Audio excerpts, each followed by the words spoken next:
Hi, I'm King 5 meteorologist Rich Marriott, and boy, things have really changed from what we were seeing yesterday with that rain yesterday evening and last night, really soaking things down in the lowlands and a lot of snow up in the mountains. In fact, we got a foot of new snow in the last 24 hours up at Stevens Pass, about a half a foot at Snoqualmie Pass.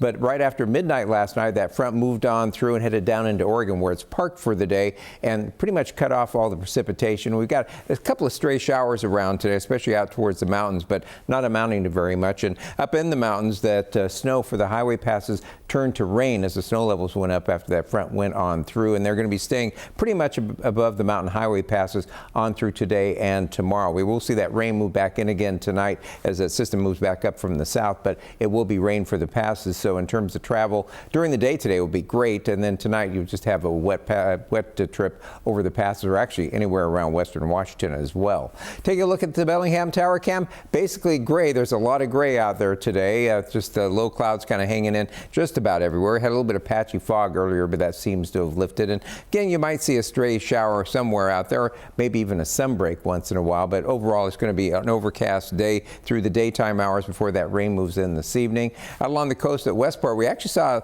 couple patches of blue, but they haven't turned into any sunbreaks so far, but basically gray out there as well. Checking the extended forecast, you see that rain moves back in again tonight, and it stays pretty much wet through Thanksgiving Day with rain at the mountain highway passes. Does look like we'll see things dry a little bit as we head towards the weekend, as we get brushed by a series of weather systems over the weekend and to start off next week with some cooler temperatures. Those daytime highs dropping back to the mid-40s as we hit the weekend. Looking at the satellite image, the front that moved through last night dove on down into Oregon. It's parked right up to the south of Portland right now. The system that's moving in from the coast will help to lift that up into Washington as we head towards this evening and push it on through, and then that one will move on through on Thanksgiving Day. The two combination basically turning it wet as we head towards this evening and staying wet probably until we move into about Friday morning, when we should get into a little bit drier pattern as we move into Thanksgiving weekend.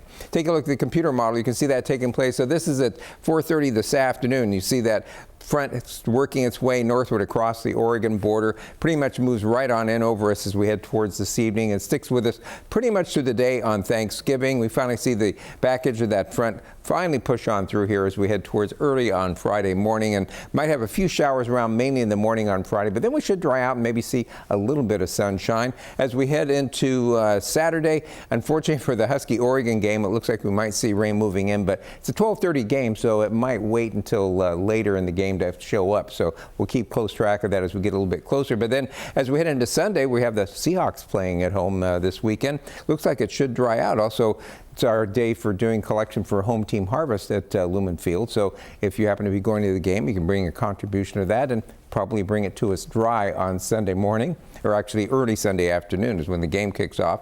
And we continue to be brushed by weak systems moving through here as we head towards early to mid next week, but nothing too dramatic in there. Headed across the mountain passes.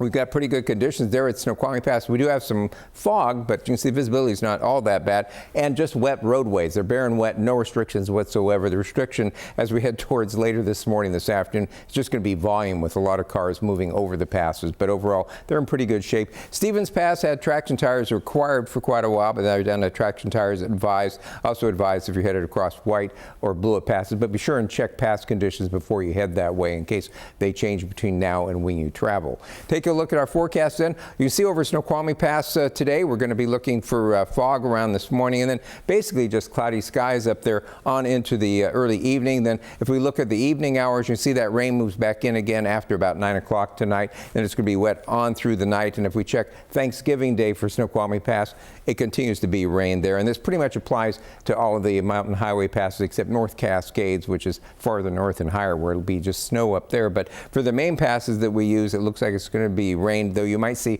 a rain-snow mix occasionally at Stevens Pass, but nothing that really should interfere with travel all that much, which is good news. Take a look at the Puget Sound itself. We're going to be looking for cloudy skies through the day today. You see that rain moves back in again as we head towards early evening. If you're headed out towards southwestern Washington, the rain should be moving in probably before sunset today. Late afternoon, we'll see the rain move back in again and give you a good soaking down there along the coast as well. And then east of the Cascades, Ellensburg Oregon, and then on into the flatlands. We're going to be looking in eastern Washington for just cloudy skies. Temperatures today getting into the low 40s, and if you're headed all the way over to Spokane, you might run into a little bit of fog as you get over there if you get there early today, but as you move through the day, basically just looking at gray there as well. It's pretty uniform across the state. And if you're heading south down to Portland, you'll see that rain moving in there as we head towards later on this morning, and then stick with you through most of the afternoon, though it may dry a little bit as you head towards the evening, and that lifts up to the north of you, at least briefly, because the rain will be back in Portland as we head towards tomorrow. Overall, you can see temperatures today are warming up. We're in the upper 40s and low 50s and should stay there probably until we hit the weekend, and then we're going to see those cooler temperatures move on in. So overall, we'll see dry conditions during the day, just a lot of gray. As we head towards overnight tonight, that rain moves in the lowlands and through the mountain passes. Snow levels are going to run around 5,000 feet tonight. Tomorrow, it looks like that rain pretty much will continue within the lowlands and through most of the mountain passes, though you might see a rain-snow mix at Stevens Pass at times, but shouldn't interfere with travel. Friday, just a few showers, mainly in the morning, and mixed rain is still up in the mountains around 50. Some morning sun breaks and afternoon showers moving in on Saturday. A dry day on Sunday, but starting to turn a little chilly. And then for Monday and Tuesday, it looks like partly sunny with just a slight chance of a few showers, and high temperatures holding pretty steady in the mid-40s.